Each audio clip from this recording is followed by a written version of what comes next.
우리나라는 원래 한국어 더빙 영화를 죽어도 보지 않는 나라였습니다. 자막이라는 것이 화면에 일렁거리면 방해된다는 느낌이 있기도 하고, 해외에서 만든 영화의 경우에는 특히 원작의 느낌을 그대로 살리기 위해 외국어 음성 그대로를 들으려는 문화가 있는 건데요. 그러다 보니 한국어 성우들은 KBS 명작 영화 같은 프로그램에서야 만나야 하는 직업군이 되어버리고 말았죠. 그런데 넷플릭스가 K-POP 데몬헌터스의 흥행 비결에 바로 한국어 더빙판의 뒤늦은 흥행이 엄청난 힘을 발휘하고 있다는 사실을 밝히며 장안의 화제를 몰고 왔습니다. 외국인들 사이에서 현장감 있게 캐리언을 즐기기 위해 한국어로 연기하는 영상을 보고 싶었다. 자막이 불편한 것은 문제가 되지 않는다라는 심리로 한국어 더빙판 캐리언을 2회차, 3회차 반복하고 있는 건데요.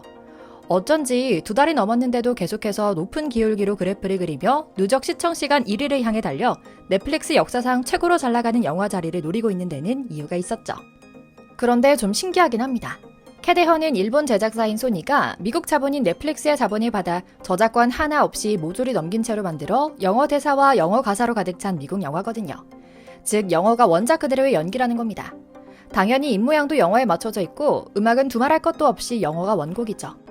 하지만 외국인들은 이 영화를 누구의 자본으로 어떤 나라의 제작사가 만들었는지는 중요하지 않고 한국을 배경으로 만들어진 콘텐츠이니 한국어로 보는 게 현실 반영이다라는 인식이 지배적인 것 같습니다. 결국 이 캐데헌 열풍의 진정한 승자는 한국이라는 것이 명명백백히 밝혀진 순간이었죠. 그래서 오늘은 진정으로 현장감을 느끼고 싶은 외국인 관람객들이 이렇게까지 한다고? 라는 생각이 들 정도로 흥미로운, 어쩌면 재밌지만 좀 이상한 행동을 하는 모습 이모저모를 전해드리려고 합니다. 먼저 잠시 저희 광화문 브리핑 구독 설정도 부탁드리고요. 넷플릭스는 요즘 소니에게 100% 저작권을 사들인 다음 캐데헌에 물이 들어오자 엄청나게 열심히 노를 젓고 있는데요. 제작 비하인드 영상들을 공개하며 시청자들의 마음을 홀리고 있는 겁니다. 그 중에서도 요즘 특히 많은 관심을 받고 있는 영상이 바로 캐데헌의 한국어 더빙판 제작 비화를 밝히는 성우들의 인터뷰 영상이었는데요. 캐데헌의 루미와 진우 역을 맡은 성우 신나리, 민승우 씨를 초대해 애니메이션 쪽 한 장면을 즉석에서 재현하고 지금껏 알려지지 않았던 비화를 밝힌 건데요. 외국어 성우가 이렇게까지 전 세계적인 관심을 한몸에 받고 있는 것은 흔하지 않은데도 벌써부터 이렇게 이 제작 비화 영상이 화제를 모은 것은 이유가 있었습니다.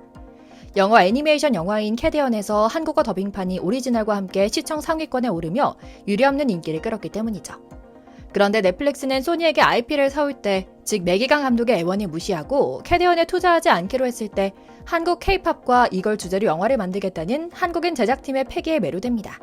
그리고 처음부터 한국어 더빙에 각별히 공을 들였다고 하는데요. 정말 신기한 일입니다. 우리보다 우리의 가능성을 더 많이 믿어주는 게 아닌가 싶은 생각이 들어 낯설지만 고맙기까지 한데요.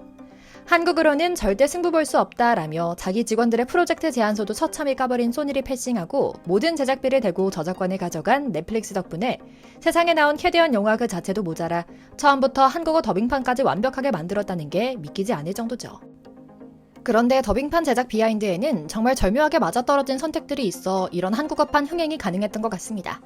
넷플릭스는 한국어 노래를 영어 그대로 둔 것이 전 세계 팬들에게 더 깊고 쉽게 다가가는 데 결정적이었다.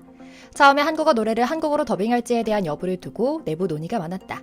하지만 원곡 아티스트가 한국인이고 노래 자체가 K-POP 장르이기 때문에 원어인 영어 그대로 사용하기로 했다.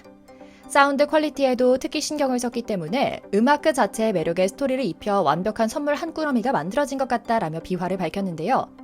외국, 특히 서양인 팬들은 이런 한국어판 캐데헌을 시청하며 현장감을 느낄 수 있다는 점을 가장 큰 매력으로 꼽습니다. 넷플릭스 다큐에서 한국을 배경으로 한 작품에서 한국어로 대화하는 캐릭터를 볼 수 있다는 점이 이번 더빙판의 가장 큰 매력이다. 배경과 언어가 일치한 이야기가 실제로 한국에서 벌어지는 일처럼 더 생생하게 다가왔다라고 증언한 팬도 있었는데요. 또 다른 팬 하나는 한국적인 문화와 요소가 작품 전반에 진하게 녹아있기 때문에 한국어 대사가 가득한 분위기 속에서 이걸 보고 싶었다. 캐데헌 싱어롱 버전이 미국 극장에서 개봉되며 본격적으로 아카데미상 레이스에 뛰어든 것으로 알고 있다. 한국어 더빙판까지 극장에서 본다면 나는 꼭 2번, 3번 찾아가 볼 것이다 라며 애정을 강조하기도 했죠. 그런데 이뿐만이 아니었습니다. 캐데헌 신드롬 덕분에 한국을 찾는 외국인 관광객이 늘어난 것은 물론이고 이들이 찾는 코스도 지금까지 천편일률적으로 다니던 모습도 180도 바뀌었다고 하는데요. 마니아스러운 여행으로 진화했다고 보면 될까 싶은 한국 서울 여행에 뭔가 특별한 모습이 발견되면서 우리 문화재청과 외국인 팬들 사이에 입씨름이 오가는 모습이 관찰되기도 했는데요. 바로 사자보이즈 진우 오빠의 모습으로 검은 도포자락에 갓을 쓰고 경복궁에 무료 입장하려는 외국인 무리와 이들의 입장을 제한하려는 문화재청 직원 사이의 귀여운 갈등 이야기가 알려진 겁니다. 요즘 외국인들은 아침에 용산 이촌동 국립중앙박물관의 오픈을 기다리다가 오픈하자마자 기념품 가게로 뛰어들어가 호랑이와 까치 기념품을 사고 오후에는 북촌 한옥마을에서 진우와 루미 모습을 연출하거나 궁궐 투어를 간다고 하는데요.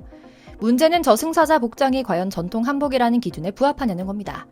하지만 안타깝게도 현재 저승사자 복장은 무료 입장 기준에는 부합하지 않는데요. 국가유산청 국능유적본부에서 제시하는 가이드라인은 그 기준이 꽤나 널널하면서도 어찌 보면 기본에 충실합니다. 경복궁은 상의와 하의를 모두 갖춰 입은 한복을 착용했을 경우에만 무료 입장이 가능한데요. 하의로 캐주얼한 가죽 바지 등을 차려입고 검은 도포자락을 걸친 사자 보이즈 진우 오빠 스타일은 무료 관람 가이드라인에 맞지 않아 무료 관람이 거부될 수도 있는 겁니다. 그러자 언제나 우리 소국에게 열등감을 느끼는 대국 엉아들은 외국인들이 자발적으로 한국 문화 속으로 뛰어드는 이 상황을 비판하면서 중국 방문에 관하는 캠페인을 준비하고 있다고 합니다. 사실상의 중국 공산당 기관지인 신화통신은 최근 기사에서 중국이 중국식 복장, 특히 자신들이 자랑하는 전 세계 역사상 최고 흥행한 애니메이션인 너자에서 나온 극장 스타일링을 살려 자신들의 궁궐과 유적지에 갔을 때 여러 가지 혜택을 제공하려 한다는 계획을 밝힌 건데요. 여기에서 한 발 더 나가서 한국 문화, 특히 K-팝이 얼마나 근본 없는지에 대한 이야기를 강한 어조로 풀어놓습니다. 그런데 이렇게까지 중국에서 애써서 캐디언을 까내리는 데는 말 못할 속사정이 있었습니다. 최근 중국 현지 신화통신 사설의 행간을 살펴보면 그 속사정이 드러나는데요. 공산당 소속 주필은 K-팝 데몬헌터스의 성공은 우리 문화대국인 중국인들에게 많은 것들을 알려준다. 물론 캐디언의 성공은 단순한 일시적 현상에 불과하다. 지금 순간만 놓고 보면 전 세계가 한국 문화에 열광하는 것처럼 보일 수도 있다. 하지만 우리는 착각해선 안 된다. 세계에서 가장 흥행한 애니메이션은 중국의 너자라는 점을 말이다. 너자는 전 세계에서 역사상 가장 흥행한 애니메이션이며 평가가 좋다는 사실 말이다. 특히 캐디언은 제작 의도부터 매우 불순하다. 제목에 K-팝이 들어간다는 점, 한국어 대사를 은밀하게 끼워 넣는다는 점은 한국이 언제나 그랬듯 무의식 중에 사람들에게 K-팝이나 한국 문화에 대한 인상을 긍정적으로 만들기 위해 추진한 교활한 계략이다. 애니메이션과 콘텐츠 창작 능력은 중국을 따라갈 나라가 없기 때문에 자신들이 전 세계적인 패권을 쥐고 있는 K-팝을 미끼로 돈벌이를 하려는 속셈이었던 것이다. 하지만 K-팝의 인기 자체도 사상 누각인 것을 우리는 모두 알고 있다. K-팝의 근간은 C팝이며 현재 유행하는 멜로디와 춤은 모두 20년 전 중국에서 유행하던 음악에 기원한다. 시대에 뒤진 촌스러운 감성을 갖고 최첨단 트렌드인 것처럼 포장해 전 세계에 퍼뜨리는 한국의 K-컬처 사업은 진정한 대국 앞에서 있는 척하는 소국의 발버둥에 불과하다라고 말입니다. 이게 다 이유가 있었습니다. 중국에서 말하는 세계 최고 흥행 애니메이션은 너자라는 캐릭터가 나오는 건데요. 지난 설 명절 때 개봉한 후 무려 2억 명이 넘는 관객이 영화를 봤고 비할리우드 영화로는 10억 달러를 돌파한 초대형 애니메이션이었죠. 중국 인터넷에는 너자 캐릭터가 넘쳐나고 중국 관영 매체는 중국 소프트 파워의 승리라고 환호했고요. 그런데 그 내실을 따져보면 완전히 속빈 강정입니다. 1조 넘게 수익을 냈고 2억 명 넘는 관객을 동원했지만 매출의 99.8%가 중국 내에서 발생했고 글로벌 관심은 아예 없다고 봐도 과언이 아닐 정도인데요.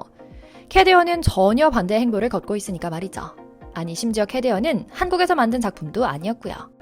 그래서인지 이들은 초반에 소개해드린 사설처럼 캐디언 자체를 까내리는 전략과 동시에 캐디언이 자국의 문화를 훔쳐서 한국 문화인 척한다고 비난하는 전략 두 개를 동시에 양동 작전으로 펼치고 있는 건데요. 한국이 돈이 돼서 만들지도 않았는데 한국 느낌 낭낭하게 즐기겠다며 외국어판인 한국어 더빙판을 반복 시청하고 저승사자 스타일의 한복을 입고 서울 시내를 돌아다니는 외국인 관광객의 모습이 눈에 가득한 것이 믿기지 않고 또 고마운 요즘인데요. 중국이 배가 아파하는 모습 보니 우리가 제대로 된 방향으로 가고 있다는 확신을 가지며 또 이런 감사한 요즘 분위기에 취해보며 오늘 영상 마치겠습니다. 저희 광화문 브리핑 구독, 좋아요도 부탁드리고요. 오늘도 시청해주셔서 감사합니다.